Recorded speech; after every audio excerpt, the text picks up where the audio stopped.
If there is one thing everyone is watching in Brussels right now, it is the Hungarian elections happening this Sunday. On one side sits Viktor Orbán and his ruling Fidesz party, and on the other is Péter Magyar and his challenger Tisza party.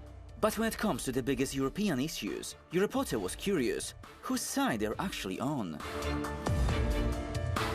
If they shared a flight to Belgium, their views on Brussels could not be more different.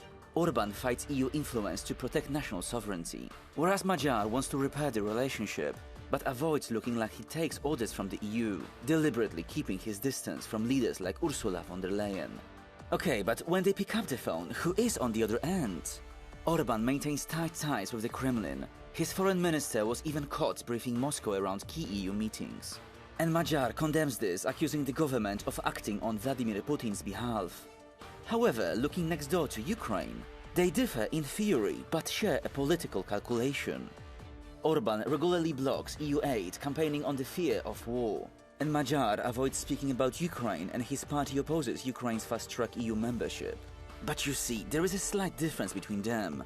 Magyar personally delivered aid to a Russian-bombed children's hospital in Kyiv. Finally, looking across the Atlantic, Orbán relies on his close friendship with Donald Trump, even hosting US Vice President J.D. Vance this week.